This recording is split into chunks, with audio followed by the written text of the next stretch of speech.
Vamos iniciar então a nossa escola dominical. Pedir que as crianças ficassem para a gente poder fazer essa oração, né? Antes deles irem para a classinha.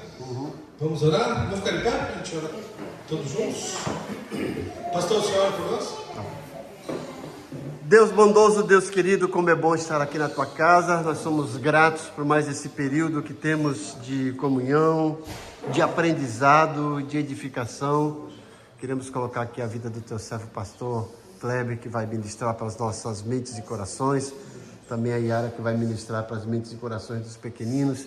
Pedir que o Senhor os use grandemente e que tanto nós quanto as crianças sejam amplamente edificados, que saiamos daqui mais maduros para a glória do teu nome.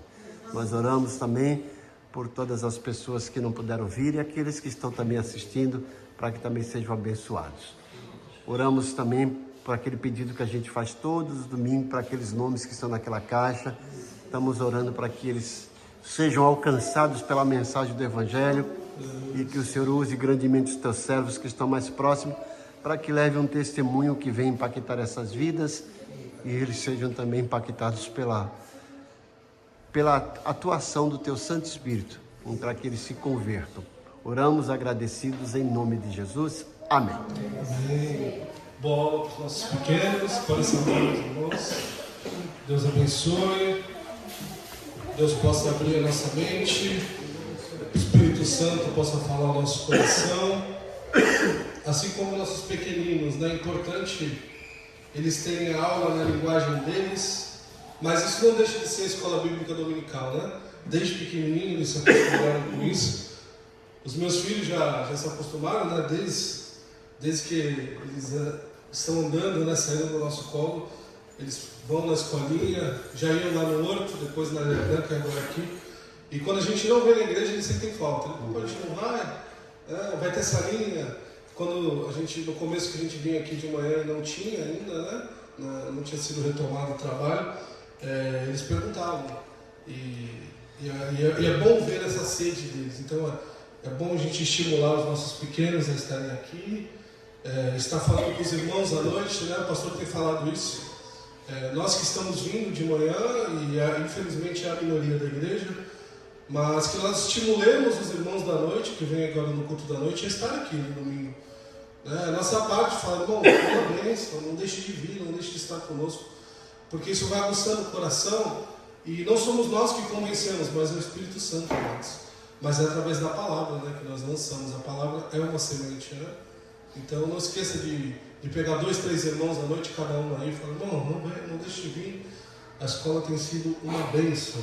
Estamos falando sobre o caráter cristão, e rapidamente, o que envolve o caráter cristão, nós temos visto, aqui através dessa apostila que é muito boa, do pastor, que o caráter cristão é muito mais do que atos religiosos, né? O caráter cristão é muito mais do que a lei de Deus, do que as entrelinhas cultuais, ritualísticas de cada religião faz, inclusive da nossa, né? Nós temos vários atos religiosos, ritualísticos, né? Nós chamamos de liturgias que nós temos no culto.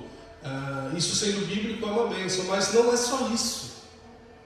Nós tomamos a ceia, nós cantamos cânticos, nós temos o momento da mensagem no culto, nós temos o momento da oferta. Isso tudo são atos ritualísticos, isso tudo é liturgia de culto.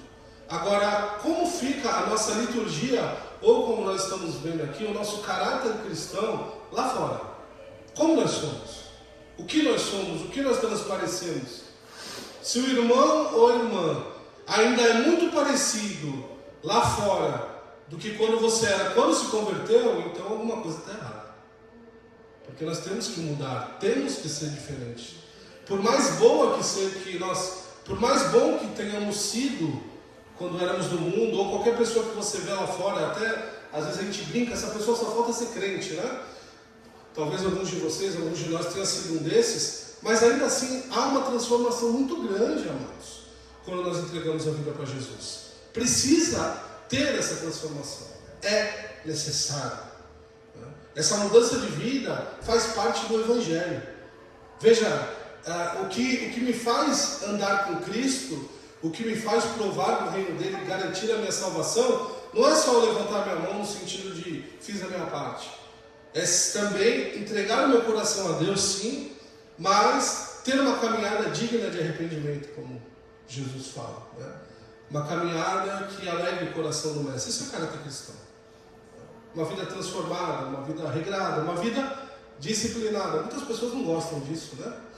De disciplina, né? De ter horários, o modo de falar, o modo de se expressar, o modo de sentir que ninguém vê.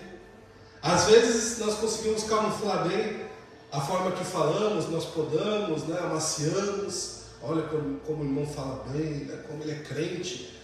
Mas os nossos sentimentos ainda não mudaram. Continuamos desejando mal, continuamos tendo inveja, continuamos tendo um coração raivoso, um coração não amoroso. Caráter cristão. Então, o caráter cristão ele é muito importante para nós entendermos. E numa pregação somente, por isso que é importante nós estudarmos aqui na escola bíblica, que numa pregação somente é muito difícil de falar tudo isso que nós estamos falando aqui, inclusive abrir para os irmãos também falarem, que é importante, né? Então, temos trabalhado isso, chegamos aqui o questionário. Esse questionário, na verdade, né, o pastor, quando ele elaborou, foi no sentido de os alunos do seminário meditarem em casa naquilo que eles aprenderam desse capítulo, né, dessa matéria. E nós estamos aqui replicando esse questionário, essas perguntas, para que nós possamos refletir juntos, amados, como igreja. Então é importante os irmãos comentarem, né? É importante os irmãos participarem. Eu vou, a partir do 7, página 11, o item 7 aqui, nós vamos dar continuidade. Então, dentro do que nós vimos, né, do caráter cristão, todas as características que envolvem isso, o item 7 diz assim, ó: você é bondoso e misericordioso. Está até sublinhado aqui, né, no negrito, né? Amigo do bem, demonstrando isso com boas obras. É uma pergunta. Você tem sido bondoso, bondosa, misericordioso, misericordiosa? Isso é muito sério.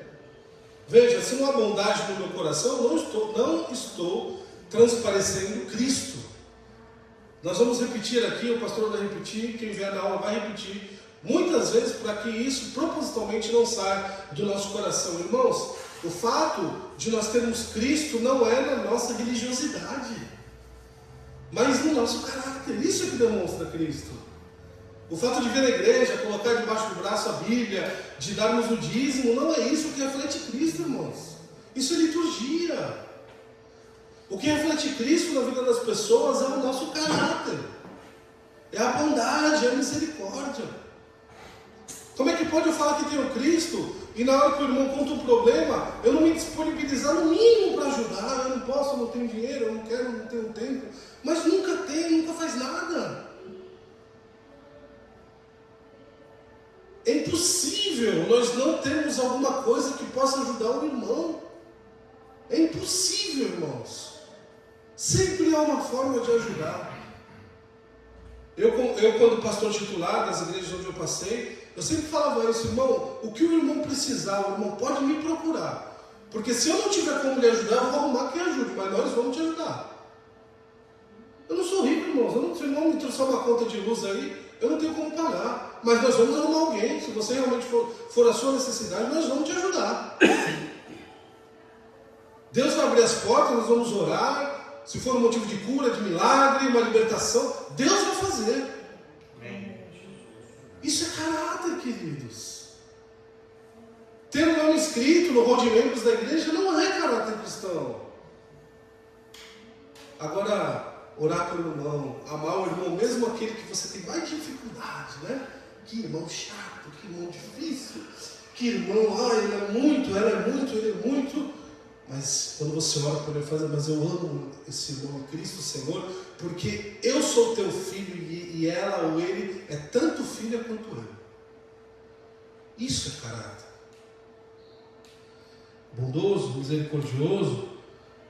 Você demonstra isso nas obras, né? Faz acontecer as coisas. Você ajuda os necessitados ao seu redor de forma que traga a glória de Deus, né? Também não adianta ajudar e ficar, ó, fui eu, né? Olha, tu viu que bonito, irmãos? Olha, você viu a pintura que foi feita? Foi tudo das minhas. Não é assim também, né?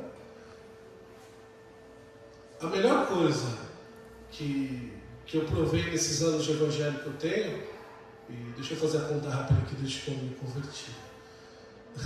São 20, estamos em 2025 anos de conversão, 24, 25 anos.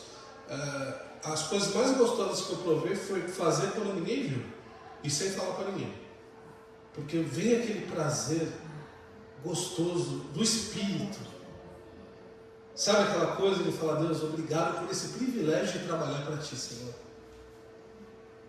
Eu lembro inúmeras vezes de eu estar na igreja, podendo estar fazendo outra coisa, e não tinha ninguém na igreja, e eu ia lá e fazia, e louvava a Deus, e falava: Senhor, obrigado, foi uma bênção.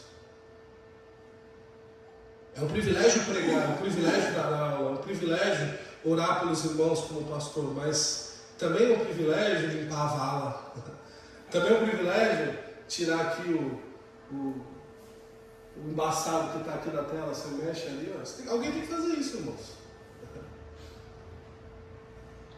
Eu falava isso por onde eu passei. Será que eu como pastor que tenho tantas atividades, com os irmãos, eu preciso ficar falando para os irmãos que tem uma lâmpada queimada? Será que alguém não pode ver isso e fazer? A gente tem que ficar igual criança: irmão, por favor. Isso é obras, isso é caráter. Alguém quer falar alguma coisa? Por favor, viu? Se os irmãos quiserem falar, é muito bom que contribui. Eu vou seguindo aqui então. 8. Se tiver filhos, você tem a sua casa em ordem? Eu não estou falando só de limpeza. Isso também, isso é bom. Eu fui pastor um ano na igreja batista em Pedro de Toledo, quando eu era pastor auxiliar na Primeira de Santos. O pastor titular, que era o pastor Kels, ele me mandou para Pedro de Toledo. Ninguém queria ir. E eu era auxiliar dele na Primeira Igreja de Santos, Foi meu primeiro trabalho pastoral. Eu era pastor de jovens e auxiliar dele da igreja. E ele tinha outros pastores lá na igreja, outros irmãos, diáconos. E ficou vago a função de líder. Não necessariamente precisaria ser um pastor para ir para lá, porque a congregação de Pedro de Toledo é uma congregação muito antiga da Primeira de Santos, até hoje uma igreja ainda. E ninguém queria ir. Irmãos, ele me pediu uma vez, foi só uma. E ele falou: Kleber, ora por isso, porque ninguém está querendo ir, eu preciso que você me ajude. Eu falei: pastor, eu não vou orar, o senhor está me pedindo, eu faço. O senhor é meu pastor, eu não vou falar que nada me faltará, porque esse é Jesus, mas o senhor é meu líder, eu vou fazer, eu vou dar um jeito. A igreja me dava um adicional para eu poder me movimentar, que é longe. Quem já foi para Pedro de Toledo sabe que é longe. A estrada perigosa. E o que eu fazia? Eu ia na sexta-feira à noite, eu ficava trabalhando aqui a semana inteira na Primeira de Santos, e quando dava sexta-feira à noite eu ia lá atrás da igreja, lá em Pedro de Toledo, tinha uma casa, bem simplesinha, mas dava para dormir. Foi na época que meu filho mais velho, Davi, nasceu. A minha esposa ficava em casa, não dava para levar ela, só levava ela bem de vez em quando. Dormia sábado, domingo lá, e voltava domingo à noite para cá, para segunda-feira, não tinha folga. Graças a Deus. E eu estava com o culto do meio-dia, todo dia de segunda a sexta lá na Primeira de Santos também. E eu em Pedro de Toledo, eu aprendi, amados, essa questão de servir num lugar que não tem nada, que as pessoas são muito pobres, que o dízimo que é levantado na igreja não tem condição nem de pagar uma parte do salário do pastor. É uma ajuda de custo, bem ajuda mesmo. Mas que alegria de poder servir, de colocar em ordem as coisas. Eu fiquei um ano lá. Quando eu saí, e fui o missionário da Junta de Missões que assumiu lá, quando eu saí eu pude entregar a igreja em ordem, toda arrumadinha. Só precisava juntar um pouco mais de membros, aí demanda tempo, para poder pedir concílio e se tornar a igreja. Não sei como é que está o processo lá agora. Mas até hoje eu tenho contato com alguns irmãos da igreja. Um afeto que nós pegamos, o carinho. Foi trabalho, foi colocar em ordem. Assim como nós temos que fazer na nossa casa. Sabe? De ter regras, de ter horários, de ter culto doméstico. Quando se fala de culto doméstico, parece uma dificuldade tão grande, irmãos? De você orar com seu filho, com sua esposa, de você ler a palavra junto todo dia. Mas o que é mais importante? Se você colocar na balança, O que é mais importante, né? O culto doméstico ou as outras coisas? Interessante, né?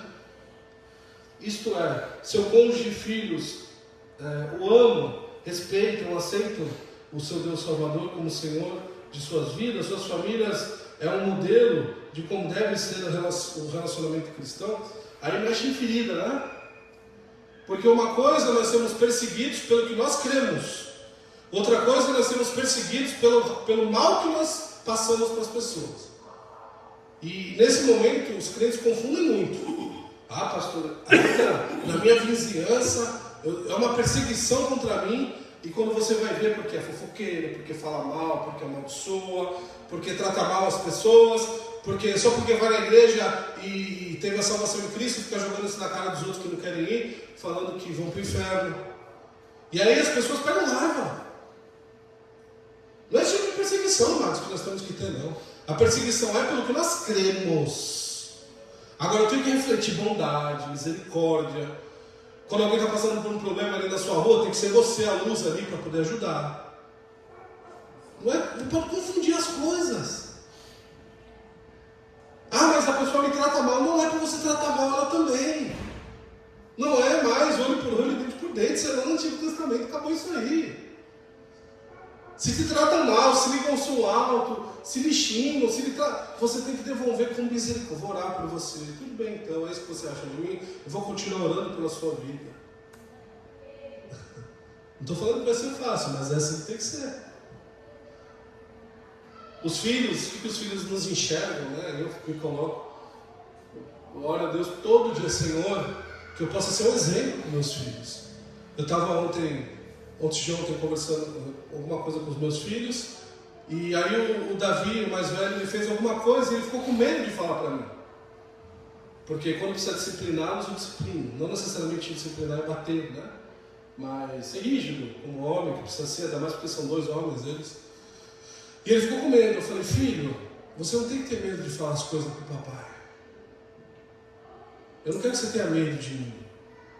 Eu quero que você me respeite, é diferente. Agora você tem que falar. Pode falar. O papai não vai brigar com você porque você vai falar. O papai briga com você quando você faz coisa errada. E aí ele falou. Então, qual a visão dos nossos filhos? Qual a visão dos nossos pais sobre nós, nossos vizinhos, nosso cônjuge? A sua família é um modelo de como devem ser as relações cristãs, né? Temos refletido a glória de Deus. 9. Você está cheio do Espírito? Poxa, pergunta, né? Isso é uma avaliação individual, né? O pastor José Carlos, que conhece muito bem vocês, né? Já está há quantos anos aqui, pastor? 28. 28 anos, ele conhece vocês tanto quanto vocês o conhecem, mas não é ele que vai medir se você está cheio do Espírito ou não. Não é o pastor. Nem eu, muito menos eu. Né? Nem o seu cônjuge também. Que de repente é o que está mais próximo de você. É você. Você está cheio do Espírito, meu irmão? Está transbordando? Lembra que Paulo fala? Medida recalcada, sacudida, transbordante. O que significa? Eu estou me enchendo do Espírito de tal forma que está suprindo a minha vida e está transbordando para quem está do meu lado. Olha que bênção, né? Isso não quer dizer que não vai acontecer problema, que eu não vou ter. Não é isso que eu estou falando. Porque mesmo no meio da tempestade, o salmista diz até no mais profundo abismo ali, Deus está conosco também. Agora. Então, ser cheio do Espírito não está relacionado com ter problemas, irmãos. Uma coisa, outra coisa é outra coisa. Eu posso estar até aqui de dívida, de problema, de coisas que estão acontecendo que eu não entendo, desde que não seja pecado, fruto de pecado, né? Eu posso estar cheio, mas eu tô, da mesma forma que eu estou cheio de problemas, eu também tenho que estar cheio do Espírito. E aí eu vou, resolvo um problema aqui, peço ajuda para o irmão para resolver outro ali, peço para a igreja orar por outro que não estou conseguindo, e vamos lá. E tem alguns problemas que é só você e Deus. Tem algumas coisas, irmão, que nem o cônjuge, nem o pastor pode ajudar. Né? Você pode até compartilhar, mas é você e Deus. Não adianta, irmãos. Tem coisa que a gente tem que entregar para Deus. Falar, Senhor, trabalha na minha vida, Senhor. Tem misericórdia na minha vida, Senhor.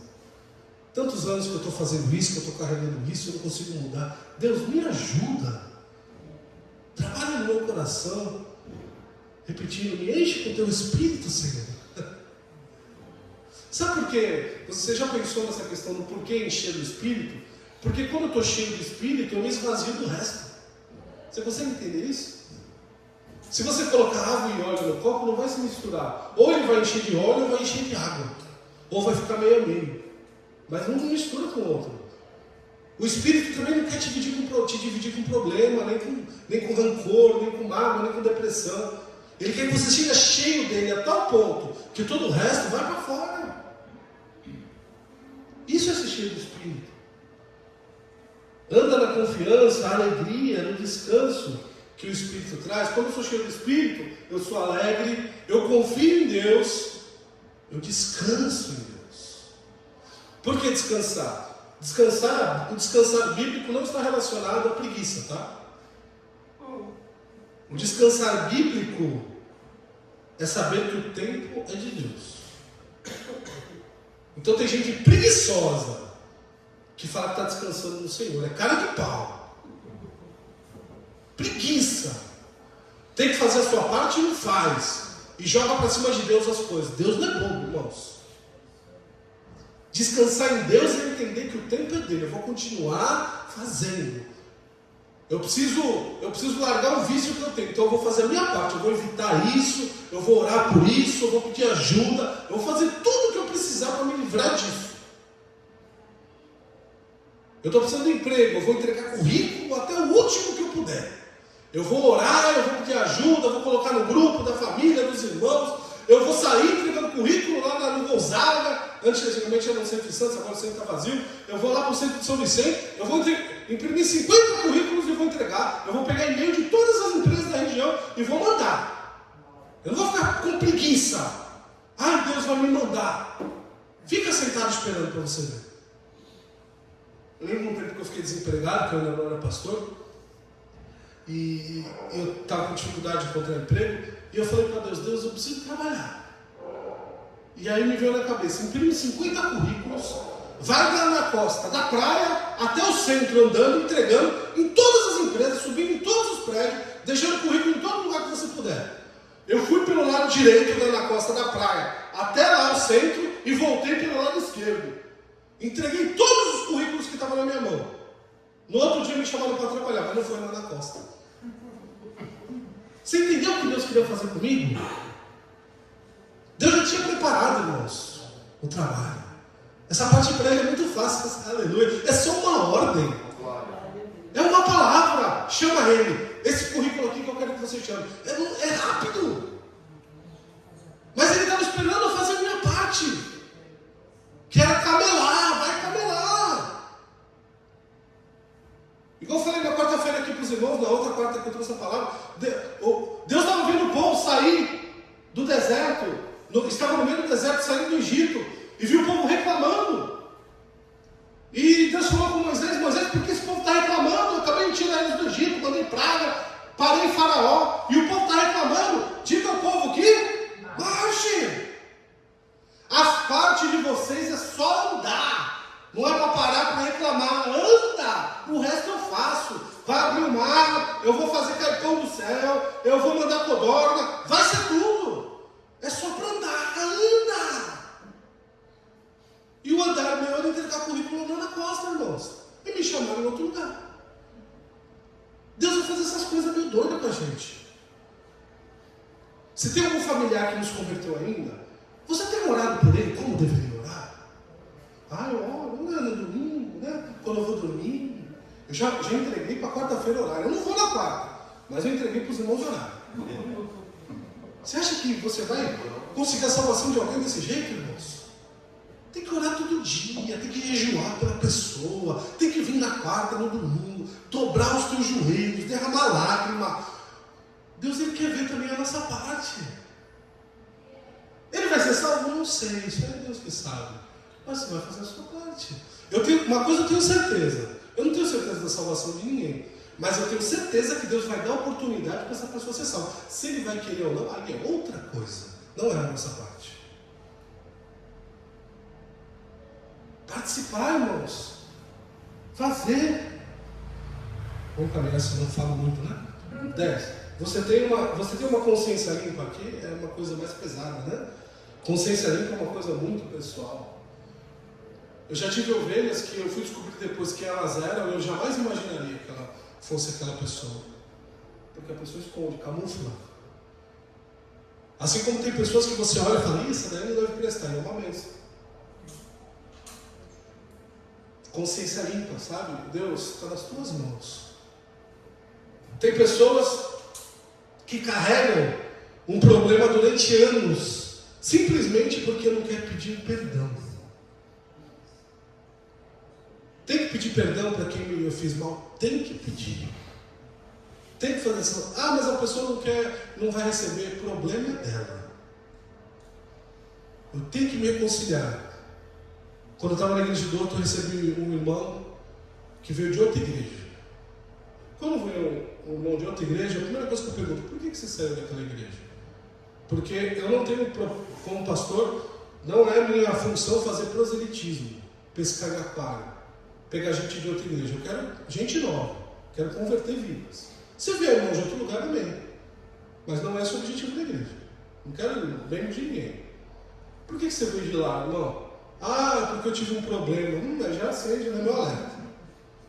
Com quem foi o seu problema e qual foi o seu problema? Ah, porque eu era líder do ministério, aí o pastor me tirou, aí eu falei umas graças para ele e fui embora. Eu falei, você falou umas graças para ele? Então é o seguinte, meu irmão, você é muito bem-vindo para vir assistir o culto, as portas da igreja estão abertas para todos. Mas você só vai se tornar membro aqui quando você voltar lá e pedir perdão para ele. Inclusive, eu já estou ligando para ele para falar que você está frequentando aqui na igreja. Enquanto ele não me retornar a ligação falando que você foi lá conversar com ele, pedir mas ele tem que me pedir perdão, não importa, vai ser lá se reconciliar com ele. Depois que isso acontecer, eu trago para a liderança, faço por todo o procedimento. Às vezes o pastor só quer a igreja cheia, mas enche de problema também, irmãos. E aquele problema que esse irmão deu lá, ele vai dar aqui também, porque ele não aprendeu. Ele vai continuar fazendo isso, vai fazer isso comigo aqui, aí ele vai sair daqui, vai lá para outra igreja, vai fazer lá também, e aí vai ficar girando por igreja, assim, a vida inteira girando. Igual tem pessoas que não param na igreja.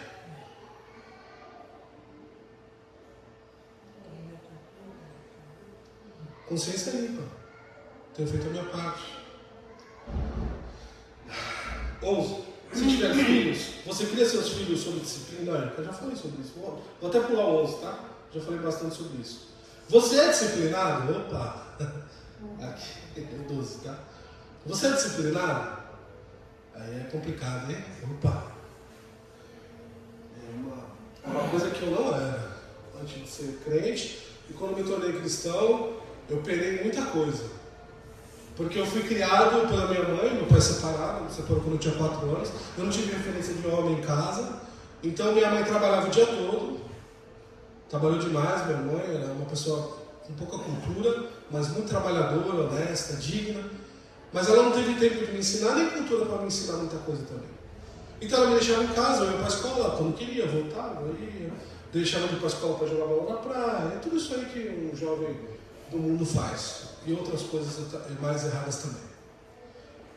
E aí quando eu entreguei minha vida para Jesus, irmãos, é virar de cabeça para baixo. Tudo errado na minha vida, tudo. Eu fui uma pessoa que, se você me conhecesse há 25 anos atrás, você não imagina, esse deve ser pastor? Essa coisa aí?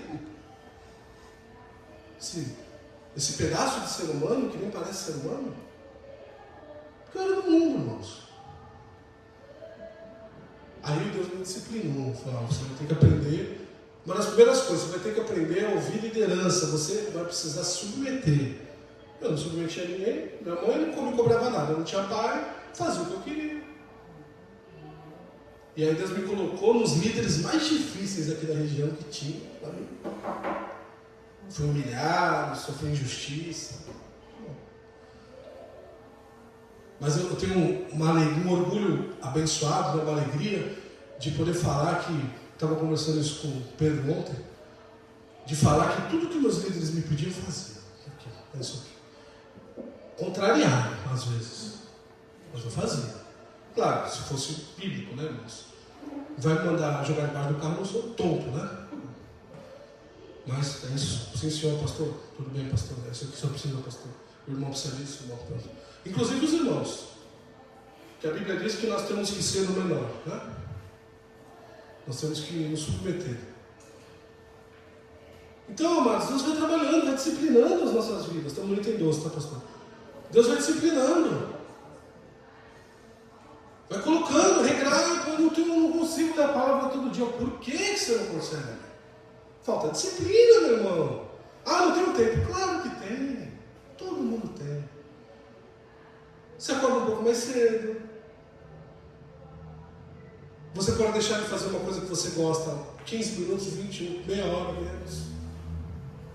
Vem de ficar falando bobeira com os outros no WhatsApp, vendo vídeo, porcaria, ou mais a gente gosta de novela, futebol. Isso é lixo, irmãos. Isso é lixo. Eu não quero ofender ninguém que gosta dessas coisas, sabe?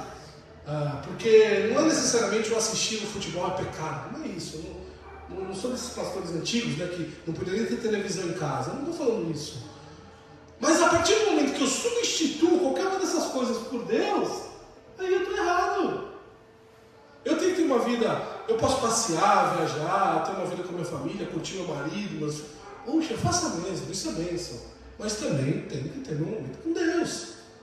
Tem que orar. Porque é muito fácil aqui, pastor, ora por mim, pastor. Aí joga aí. Aqui, os pedidos, onde é que estão os pedidos? Tá. Onde está? Está ali. Ali está. Aí chega lá, pum, né? E a minha disciplina, como é que fica? Então, você é disciplinado, mantém na ordem em sua vida, você é relaxado, relaxada, né? Uma coisa que eu tenho percebido, eu já trabalhei com jovens, foi o meu primeiro ministério pastoral, né, com jovens, mas já tinha sido líder de jovens antes também, nas igrejas onde eu passei, e depois como pastor da igreja também, lidando com jovens, eu tenho percebido que os jovens andam muito relaxados. Você vê meninos e meninas vivendo de qualquer jeito, sabe? A vida, falando de crente, tá? Do mundo, né, irmãos? Mas antigamente você via aquele cuidado de menina, de menino, né? Tanto que até o trabalho de embaixadores e mensageiros do rei já quase não existe nas igrejas, né? Triste isso. Tem que ser menina, tem que se cuidar, tem que ser cheirosa, tem que ser bonita, tem que fazer o melhor. Menino também, tem que ser respeitoso, tem que ser o homem de Deus, o homem que toma decisão, que vai crescer, que vai ajudar a mãe, que vai ajudar o pai, que se disponibiliza para o pastor. Nós não podemos perder essas virtudes, irmãos. Não pode. A gente não pode achar, isso é assim, todo mundo tem que me aceitar. Não, não é assim. Eu vivo em comunhão, em comunidade, eu tenho que ser bênção na vida das pessoas. Agora, como é que eu vou aconselhar alguém e a pessoa que eu estou aconselhando olha para mim e vê um trapo humano? Ela vai olhar para mim e falar, por que você está me aconselhando? É igual um pastor que fala para o irmão não fazer uma coisa e o pastor faz pior, a mesma coisa. O irmão vai olhar para mim e falar, pastor, mas o senhor está falando para mim não beber, eu passei outro dia ali, você estava ali no quarto tomando uma. O que adianta? Eu tive um pastor no 100% Vida, o pastor João. O pastor José Carlos conhece, uma bênção, homem de Deus. Excelente pregador, aliás. Ele foi uma das minhas referências na pregação. E ele contou uma história uma vez dele, que ele trabalha no porto até hoje, né? Ele não tem um ministério integral na igreja, ele trabalha no porto, ele é vigia de navio, se não me engano. E ele acorda muito cedo e ele parou um dia cedo na padaria para tomar um café. E quando a gente para na padaria, eu um conselho para os irmãos, não fique no balcão, irmãos, da padaria. Porque aí passa o irmão que você aconselhou, que você orou, e vem com você com o braço no balcão, tomando uma guaraná, o irmão vai sair falando para todo mundo que você estava na beira do bar tomando cerveja. Porque a cor é a mesma, o balcão é tudo igual em todo lugar. Quando você for numa padaria tomar um café, senta na mesinha, entendeu? Fica no lugar onde está reservado para comer mesmo. Dá um cuidado só, irmãos. Porque a gente tem que tomar cuidado com o testemunho também. E ele estava lá com o braço, tomando o cafezinho dele, não sei o que ele estava tomando. E aí passou o irmão. O irmão tinha problema com o alcoolismo. E estava sendo tratado na igreja, tudo. E aí quando o pastor foi conversar com ele, ele falou: pastor, agora eu estou tranquilo com o meu vício, agora eu estou. Como é que ele falou? Eu estou convivendo bem com isso. O pastor falou: que bom, você conseguiu parar. Ele falou: não, pastor, eu estou bem porque eu vi que o senhor vai no bar também, então eu também posso ir. Pastor, foi um cuidado que o pastor tinha que ter. O pastor fez por mal? Não. Ele bebe? Não. Ele é uma bênção. Mas a gente tem que ter alguns cuidados. Tem alguns lugares que a gente não pode frequentar. Não adianta. Festinha de família. Mas poxa, eu não tenho que falar não para a minha família. Vai. Bebida, conversa fiada, tratamento impróprio, para não falar outras coisas aqui, está sendo gravado. Não dá, irmãos. Não dá. A minha irmã, ela faz aniversário agora, dia 16 de novembro. Aí ela tinha marcado uma festa, e ela juntou com outra prima nossa, que faz aniversário dia 14, eu acho, uma coisa assim, perto do aniversário dela. E elas iam alugar um buffet para fazer a festinha. Eu falei: pô, legal, um buffet, né? Tudo bem, vai ter comida lá, tá bom. Ah, você vai, Cleber? Vou. Claro que vai. Vai no buffet, né? Buffet. Tá bom. Aí eu vi uma mensagem, ela até me colocou no grupo da família, eu não gosto nem de entrar nesses grupos de família. Aí ela me colocou lá no grupo, aí depois de alguns dias eu vi uma mensagem dessa prima falando que o buffet foi cancelado e que agora eles iam marcar na mesma data, só que vai ser um almoço num lugar que eu não vou ficar falando o nome aqui, que tem um pagodão. Aí quando eu mandei no grupo, né, mas já mandei para minha irmã no particular: irmã, eu te amo. Você sabe que você precisar de mim, agora que nós perdemos a mãe, estamos juntos, mais ainda do que antes, mas eu não vou, e minha família muito menos. Porque eu decidi com a minha família que nós não vamos mais frequentar esse tipo de lugar. Se você quiser ir, o problema é seu. Você foi batizada no mesmo dia que eu, você conhece a palavra, o problema é seu. Mas eu não vou, tá bom? Depois eu passo aí na sua casa, te dou um beijo, ou você vem aqui. Cleber, eu já sabia que você não ia, mas... Pois é. Ah, pastor, que rígido, ela é sua irmã. Meus irmãos, eu vou prestar conta para ela ou vou prestar conta para Deus?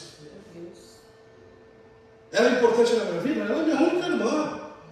Agora que minha mãe morreu de sangue, ela é o que sobrou. Agora, eu não posso desagradar o mestre por causa dela, jamais. E outra coisa, eu não quero que meus filhos tenham contato com esse tipo de coisa. Porque uma vez que eu for num lugar desse, eles podem achar que isso é normal. E aí quando eles tiverem as perninhas deles para andar, com 18, 19, eles vão falar: meu pai foi, eu posso também. Não. Se eles escolherem o caminho errado, vai ser problema deles. Espero que não. Eu oro todos os dias. Todo dia eu oro por eles. Todo dia. Eu vou lá e oro por eles. Não oro da minha cama, eu vou lá. Deus abençoe Davi, abençoe Miguel. Prepara as esposas deles, Senhor, os filhos que eles vão ter, que eles se mantenham nos teus caminhos. Eu não sei se eles vão ser pastores, se vão ser diácono, não sei, mas que eles sejam grandes servos todo dia. Agora, se eles escolherem outro caminho, eu vou ficar triste, eu vou chorar, eu não sei nem se eu vou conseguir continuar vivendo, mas eu vou ter consciência limpa, de que não foi por minha causa, não. Porque eu, como pastor, e como os irmãos também, conheci vários casos de irmãos que eram bênção na igreja, mas em casa. Assim como eu conheci vários casos de irmãos que eram bênção em casa também, os filhos se desviaram. Acontece. Mas não dê motivos. A responsabilidade é nossa de educar, de ensinar. Disciplina, né? Então você é disciplinado? 13. Sua vida reflete o domínio próprio e o autocontrole? Puxa, uma das palavras que eu mais gosto do fruto do Espírito é domínio próprio. Que é o último fruto, né? Você percebe que quando você for ver lá o fruto do Espírito, o primeiro qual que é? Qual é o primeiro fruto? É o amor. E o último é o domínio próprio. O primeiro é o amor. Veja que na Bíblia, amados, nada por acaso, viu? Até a ordem que é colocada as coisas. Você sabia que tem diferenciação quando na Bíblia está Jesus Cristo E quando na Bíblia está Cristo Jesus, tem diferenciação. E eu não vou falar agora qual que é. Um dia a gente fala sobre isso. Você achou que era tudo a mesma coisa? Não, não, não. Quando os discípulos falam Jesus Cristo, quando eles falam Cristo Jesus, tem um significado. Na Bíblia nada é por acaso. Até as vírgulas. Tanto que lá em Apocalipse ele fala, se você mudar até um tio, é uma vírgula, a palavra no grego é outra, mas para nós é isso. Se você mudar qualquer coisinha, você será cobrado e todos os juízos desse livro recairão sobre você.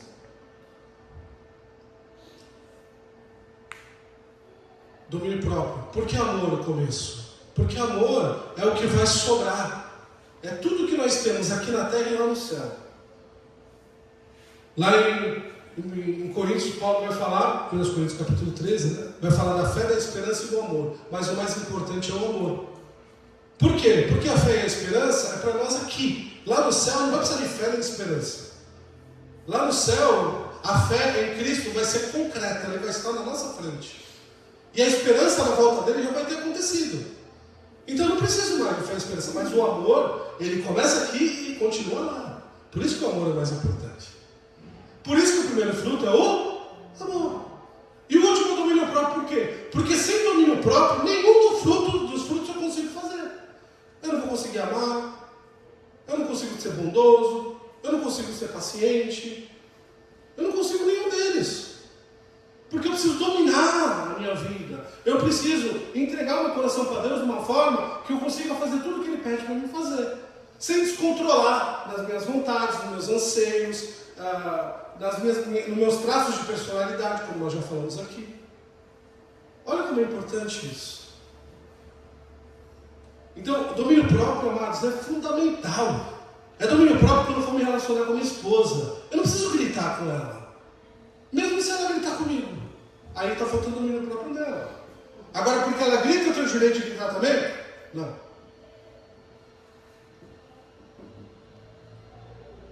Quando o irmão me faz o mal, ele já me deu motivo. Isso é no mundo, irmãos.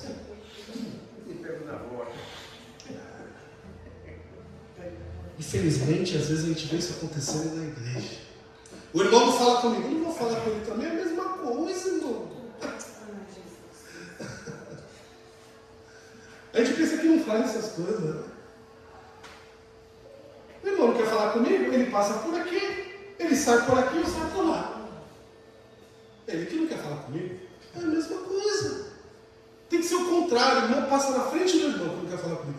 Deixa eu abençoar, irmão. Você é uma bênção. Ah, mas eu estou afrontando, não, eu estou fazendo a minha parte. Deus vai cobrar dele, o problema é dele. Isso é domínio próprio. Controlar, saber, disciplinar. Nós somos seres, amados, que precisamos ser disciplinados. Precisamos de domínio próprio. Porque a nossa carne, ela inclina sempre para o errado e para o pecado. Sempre. Sempre. Sempre. Você trabalha, você precisa do seu sustento, do seu dinheiro, você que é aposentado já trabalhou, mas a sua vontade não era ficar em casa dormindo, fala a verdade. Né? Principalmente num dia como esse, de chuveiro, né? Vir para a igreja. Tem alguém aqui que não está com sono? Ou não está cansado? Eu vi alguns irmãos já pescando aí. Estou vendo aqui, olha, eu vejo tudo. Parece que a gente não vê, não, né? Olhando. Espírito de oração. E eu entendo isso, irmãos, eu não estou condenando ninguém. Mas a gente precisa dominar o nosso espírito e falar, não vou dormir, eu vou manter acordado, porque eu tenho que ouvir essa palavra, vai ser bênção na minha vida. Nós tivemos a pregação do irmão Pedro no domingo, que foi uma bênção, né? Eu vou ouvir o irmão, ele é novo, é a primeira vez que ele prega aqui na igreja, mas eu vou ouvir, porque vai ser bênção e foi mesmo, né? Meu Deus. E se o irmão também tivesse uma dificuldade de pregar, também é bênção. Porque Deus, ele usa quem ele quiser. Deus, ele faz o que ele quiser. Ele usou até um jumento na Bíblia. Se ele usou aquele jumento, por que ele não vai usar esse, né? Deus usa.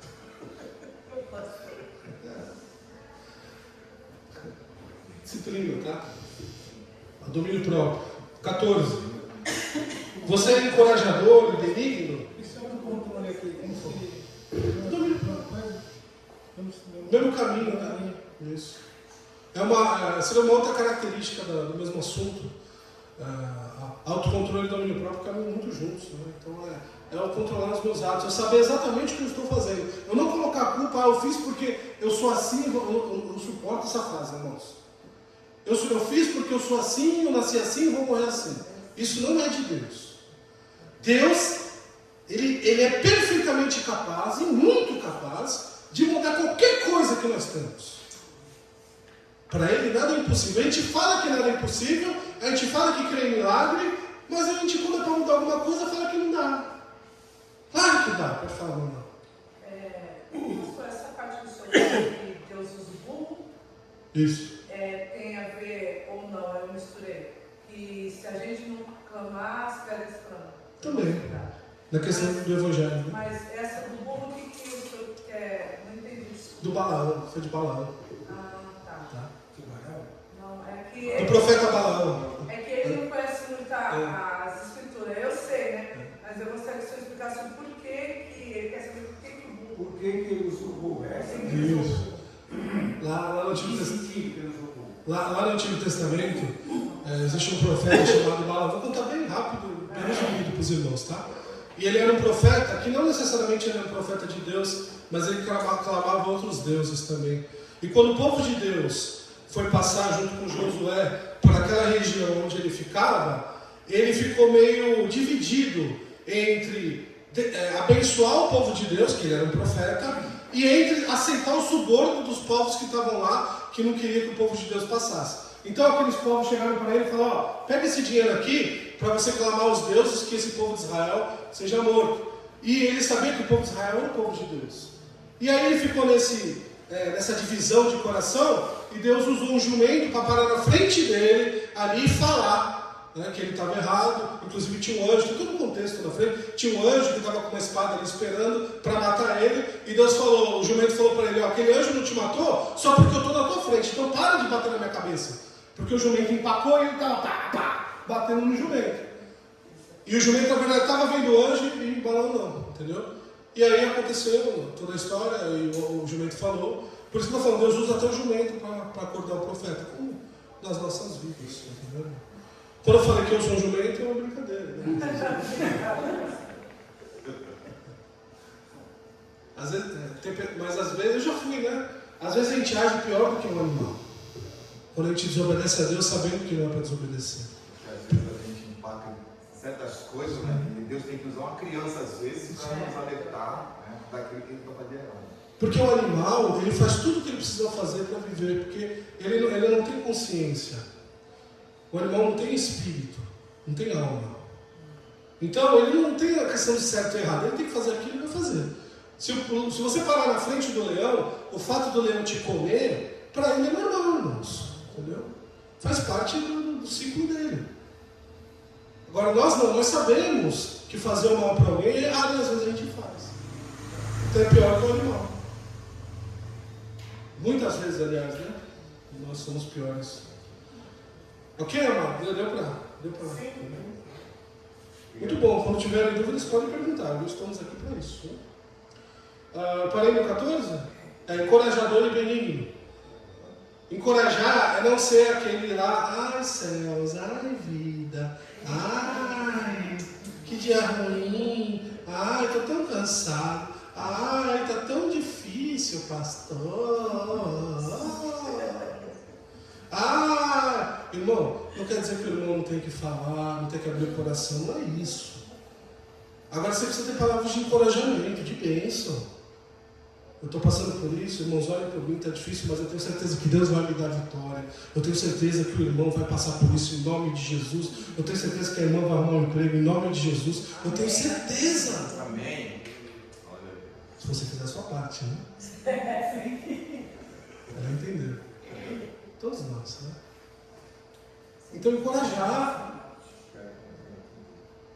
Vocês vão perceber que eu tenho algumas práticas de encorajamento que posso dizer que são uma obrigação minha como pastor, mas que tem que ser para todos os irmãos. Por exemplo, quando alguém prega aqui, eu vou lá toda vez que a pessoa prega e fala: irmão, parabéns, Deus te abençoe. Todo mundo que pregou aqui ouviu isso de mim. Toda vez que termina o culto, eu chego no pastor e falo: pastor, precisa de alguma coisa? Pode perguntar para ele. Ontem eu fui levar as irmãs lá. Irmã, precisa de alguma coisa? Posso ver mais alguma coisa? Então, queridos, são palavras de bênção na vida dos irmãos. O irmão fez o evangelismo, o irmão fez a cantina. Poxa, irmão, que comida gostosa. Parabéns. Vai lá falar, meu irmão, por favor. Encoraje o irmão, abençoe o irmão. Ah, mas já falaram, o pastor já falou, mas vai você falar também. Seja bênção na vida das pessoas. Abençoe. Profetiza do jeito certo, né? Não do jeito errado, como é falado por aí. Né? Profetiza pedindo, profetiza a sua casa, pedindo dinheiro. Não, profetiza abençoando. Fala, irmão, você é uma bênção. Obrigado pela sua vida, pastor. Obrigado porque o senhor está aqui há 28 anos aguentando a minha vida. E vocês aguentando ele também, né? É valorizar, sabe? Encorajar. Parabéns para ele pela mensagem. Foi a primeira vez que você pregou aqui na igreja, mas Deus vai te usar mais, meu irmão. Você vai ser um pastor abençoado, em nome de Jesus. Abençoar pelos irmãos. Até quando o irmão toca, o irmão Adelson, não vou para o irmão, não. Que música abençoada. Porque faz parte da nossa vida de abençoar, de não criticar. Porque se for para criticar, né? Aí sai pelos corredores. Ai, aquela música. Ai, o pastor aí foi muito pesado.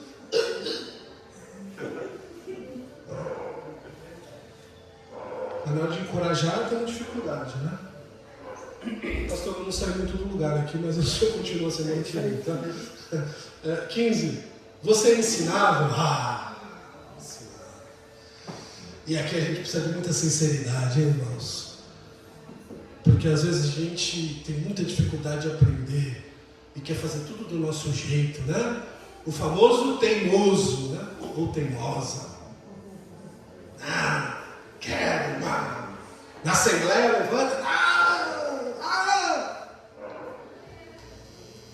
Não entendeu nada do evangelho.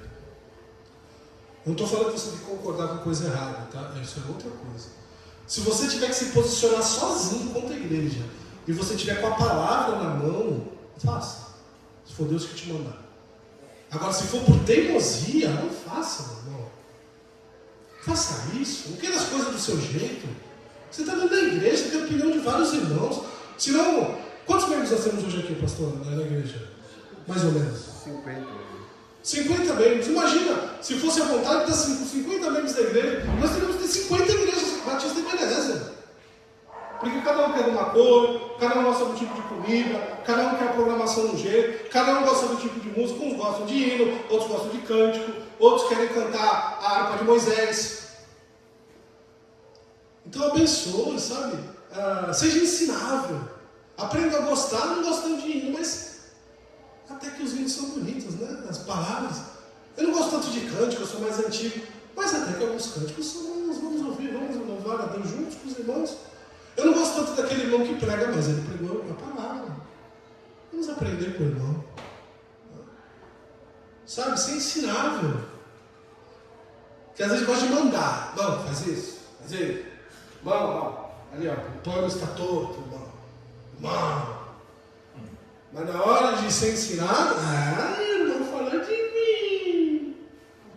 Ai, pastor. Não, pastor, é verdade, preciso melhorar, né? Preciso aprender. Preciso atentar mais para isso. E às vezes nós, como líderes, como pastores, a gente precisa falar algumas coisas para os irmãos do jeito certo, com amor, mas está errado, a gente precisa falar, e os irmãos às vezes não gostam, não são ensináveis. Se o pastor está chamando a atenção, meu irmão, receba isso como bênção na sua vida. O pastor está preocupado com você, com o seu ministério. Não receba isso como crítica, no sentido pejorativo. O pastor quer te abençoar. Está querendo ver o melhor do irmão, ver o irmão crescer. E às vezes as pessoas não entendem, acham que a gente está fazendo porque a gente não gosta. Não tem nada a ver disso. O pastor, ele recebe um amor que vem de Deus para amar as ovelhas. Às vezes a gente ama a pessoa que nos odeia. A gente ama. E a gente fala, poxa, por que essa pessoa não gosta de mim? Eu oro tanto por ela, mas é assim mesmo.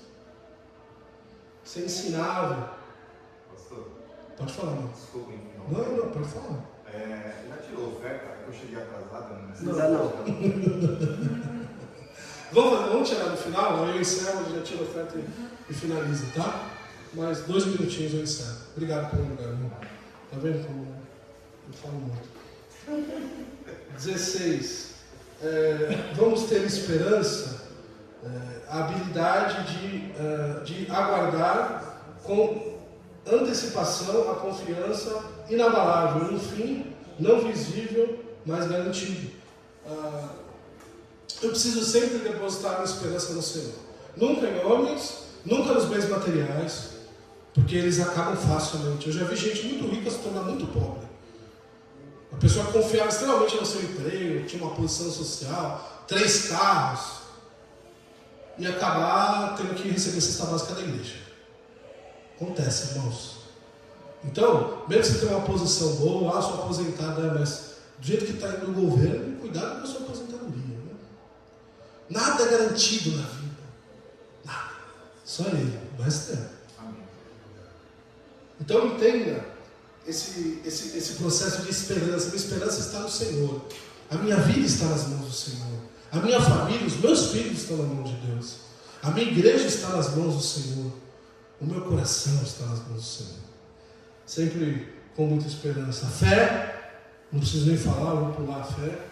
Porque se a gente não tiver fé, não podemos nem agradar a Deus, como diz a sua palavra. Eu vou terminar aqui no 18, aí o pastor já começa a página 12, tá, pastor, na semana que vem. Vou falar só o 18 aqui, página 12. Você vive pela graça ou sente que precisa promover ou demonstrar seu valor e ganhar o amor e o respeito dos outros? Viver pela graça é literalmente viver nas mãos de Deus, queridos. É entender que a nossa vida está nas mãos do Senhor. Se você tem um chamado, exerça o seu chamado, seu ministério. A sua vida está nas mãos do Senhor. Se alguma coisa não está acontecendo como você gostaria, a sua vida está nas mãos do Senhor. Então, eu preciso entender o que é graça. Graça é não precisar de nada que eu faça, porque minha vida está nas mãos do Senhor. Eu não mereço, eu não me esforço pela graça, ela acontece. O que eu faço para Deus não é um esforço para receber graça. É uma retribuição amorosa pelo Deus amoroso que Ele tem sido conosco. Não tem nada que o irmão possa fazer que vai deixar Deus mais santo, mais bondoso, mais amoroso, mais fiel, não. Ele já é santo, fiel, amoroso, todo-poderoso. Ele não precisa de nada por nada. Então, é graça. A salvação é pela graça. Se o irmão está aqui hoje, é pela graça. Se você tem um teto para dormir hoje, agradeça a Deus, porque é pela graça. E se você tem a salvação, quem crê que tem a salvação para me finalizar aqui? Se você tem que ter a salvação em Cristo Jesus, agradeça a Deus, porque é pela graça. Nós não merecemos nada. Deus abençoe, meus amados. Vamos passar o nosso dízimo, nossa oferta. Pedir para o diácono Adelson estar passando aqui, uns irmãos. E se você tem o seu dízimo, eu não tenho balinha, irmãos, me perdoe, tá? Não trouxe também hoje. Eu preciso melhorar, irmãos, olhem por mim. Deixa ser, não. Eu vou lembrar na próxima de comprar balinha para os irmãos. É bênção. Então, se você tiver seu dízimo, sua oferta, você pode colocar diante do Senhor. Lembrando que nós não estamos dando nada, estamos só devolvendo uma parte de tudo que Ele tem nos dado, né? E é uma alegria poder entregar o dízimo e a oferta ao Senhor, porque isso vai ser usado para abençoar muitas vidas, com certeza, inclusive a sua, né? Vamos orar? Então, ficar em pé para a gente orar. A gente já ora pelas ofertas e já encerra. Eu te agradeço, Senhor, por estarmos Agradecemos, aqui. Pai querido. Mais uma aula, Deus. Que tema gostoso, abençoado. Sim, querido Deus. Obrigado pela tua palavra. Obrigado, Deus. Pelos teus ensinamentos. Que o Senhor continue conduzindo as nossas vidas. Que o Senhor nos perdoe, Pai. Nos perdoa pelos nossos pecados, Senhor. E o perdão, ele não pode ser coletivo, ele é individual, Senhor. Nos perdoa porque muitas vezes falhamos, somos pequenos ao ponto de não enxergarmos a tua glória. Que nós possamos diminuir mais para que o Senhor cresça. Sim, querido. Muito obrigado por cada dízimo e oferta entregue pelos irmãos. Alguns irmãos entregam online e são abençoados da mesma forma. E o Senhor tem abençoado aqueles que têm sido fiéis, Senhor. Obrigado por isso. Obrigado. Muito obrigado por essa manhã abençoada. Obrigado pelas crianças, pela sala das crianças. Que o Senhor possa trazer mais crianças, possa trazer os irmãos para trazer as crianças, Pai. E se nós tivermos algum vizinho que nós lembremos de convidar e trazer para aqui para ouvir a palavra também, no molde para elas, Deus. Sim, querido Deus. E nos leve em segurança também para as nossas casas.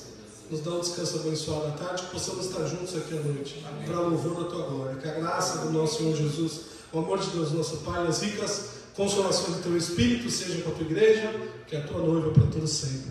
Amém. Amém. Deus abençoe, amados. Uma ótima tarde.